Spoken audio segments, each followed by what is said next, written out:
iba pang balita, nanawagan si President-elect Rodrigo Duterte sa mga Cebuano na isama rin nila sa kanilang mamatyagan at parurusahan ng mga alkalde at chief of police ng Cebu na nauugnay sa iligal na droga.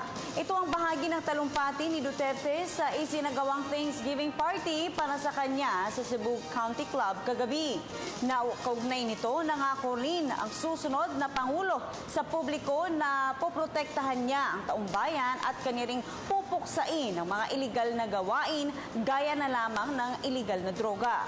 Binigyang diin nito na handa siyang magbigay ng pabuya sa sinumang makakapatay sa taong nauugnay sa illegal drugs. Samantala, nagpasalamat naman si Duterte sa mga taga Cebu, lalong-lalo na sa mahigit 1 milyong bumoto sa kanya noong nakaraang eleksyon.